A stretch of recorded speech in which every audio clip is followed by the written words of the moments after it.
aqui sobre neuropsicologia, neurociência, transtorno, sobre tudo. Sobre tudo. Estamos livres para falar sobre tudo. Não estamos livres, mas vamos falar sobre tudo que vocês desejam falar e que o público quer ouvir, né? Eles nos controlam hoje. O nosso público também nos controla. O público de vocês não controla vocês? Controla. Eu diria que sim, não cara. muito. No ao vivo aqui não, tá ligado? Mas, por exemplo, a gente se sente controlado como? Essas pautas, por exemplo, neurocientíficas estão muito em alta. O pessoal tá curtindo muito. Então, de certa forma, eles estão controlando a gente. Então sim. Estão se controlando. Você respondeu para ele agora a pergunta dele. Quem é que estava controlando a tua resposta? Eu? Não, a pergunta dele. A pergunta dele é que controlou a tua resposta. Caramba. Né? Ele tá te controlando. E você tá controlando ele e agora você tá me controlando. Então, não tem como a gente dizer que a gente tem controle sobre o nosso comportamento porque a gente responde para o ambiente. Certo? E a gente responde para o ambiente a partir de um conjunto de informação que a gente tem mais ou menos armazenado e que a gente consegue acessar para responder essas questões. Então a gente nunca está sob controle próprio, sempre sob controle do ambiente. Aliás, tem uma coisa Não deu tempo nem da gente começar, a gente já tá... Tá, mas tem uma coisa que eu gosto de falar, que é interessante, assim, porque as pessoas não se dão conta disso.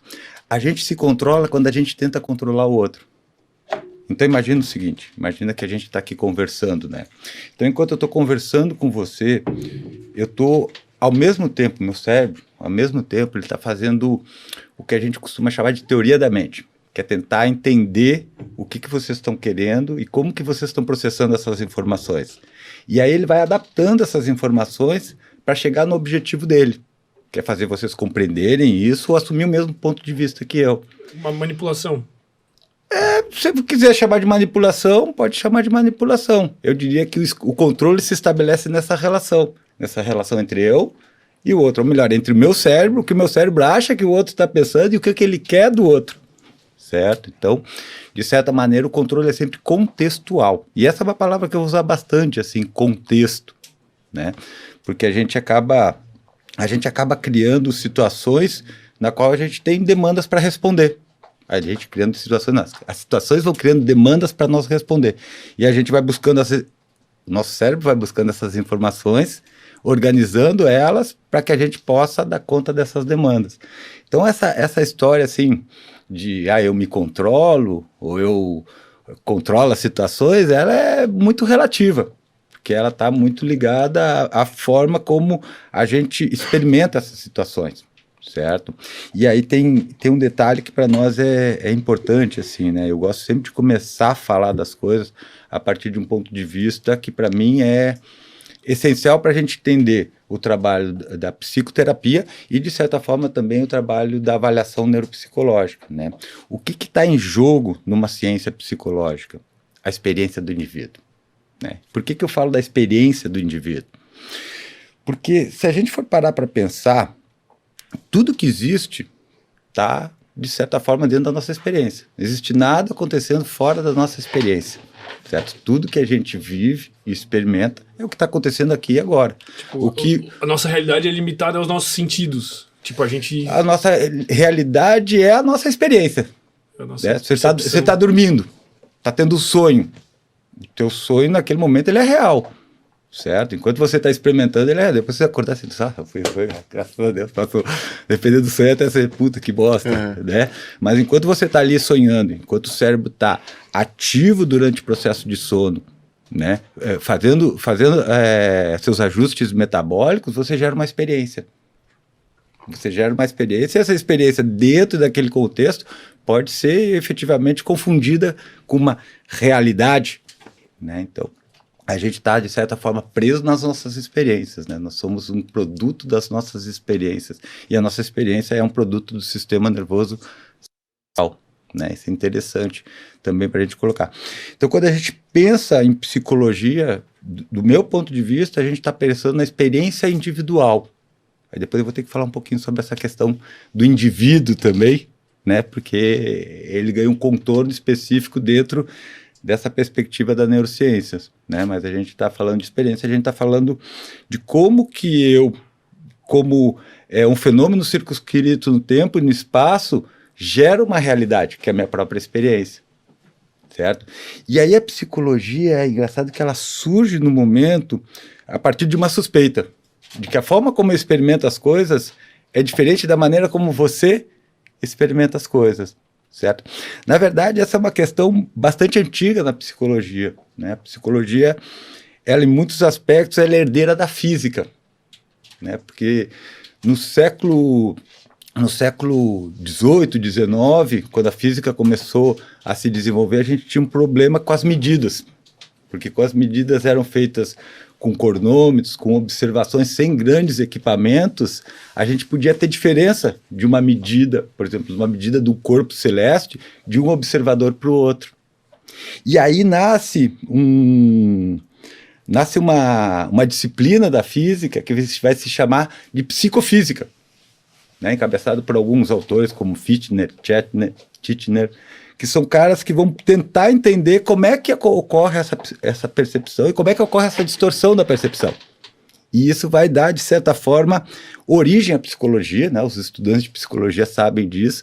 Vai ser criado um laboratório específico, que é o laboratório da cidade de Leipzig, né? Que é considerado um ponto inaugural da psicologia como ciência, né? E a partir daí a história da psicologia vai se desenrolando a partir de um conjunto de teorias que vão tentar explicar efetivamente como nós geramos a nossa experiência, né?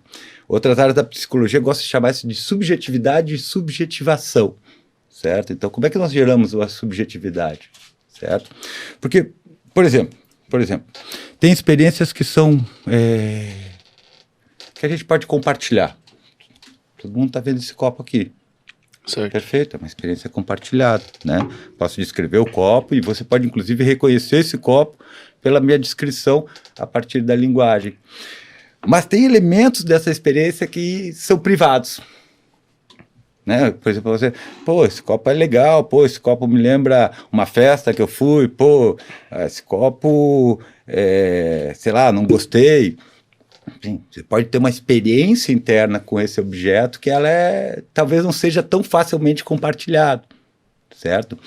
E esse é um aspecto muito interessante sobre a questão da experiência e da psicologia, porque a ideia da psicologia é a gente construir um conjunto de conhecimentos e de procedimentos que ajudem as pessoas a organizar suas experiências, né? Nós somos o produto da organização das nossas experiências. Então você vem desde que você foi concebido, gerando experiências que vão organizando o teu sistema nervoso central, e essa organização vai fazendo com que você tenha uma construção de realidade que é muito singular. Talvez não tão singular quanto a gente gostaria, mas é singular, né? Então, a psicologia é ao mesmo tempo uma ciência que busca criar conhecimentos que possam ser compartilhados, mas ao mesmo tempo fazer um design, um desenho da experiência pessoal de cada indivíduo, né? E o processo terapêutico... Mas esse problema, assim, tipo, tu falou dessa origem da psicologia entrando como uma ciência, mas eu tenho a percepção de que ao longo dos anos foi meio que se afastando da parte científica e entrando muito em questões mais pro lado de humanas do que de científico, assim, sabe? Tipo, as questões da psicanálise vai meio que, não contra, mas tipo... É diferente da neurociência em si. A gente tem que entender que na história da psicologia a gente tem vários elementos que vão construir a psicologia como ciência, né? Então, a primeira questão que a gente tem que entender é que quando eu falo do surgimento da psicologia como ciência, eu não estou falando do surgimento da psicoterapia. O surgimento da psicoterapia ele vai se dar, não essencialmente, mas preferencialmente a partir do surgimento da psicanálise, né? Todo mundo que é psicoterapeuta, de alguma forma, eu costumo falar disso, é herdeiro da psicanálise, né?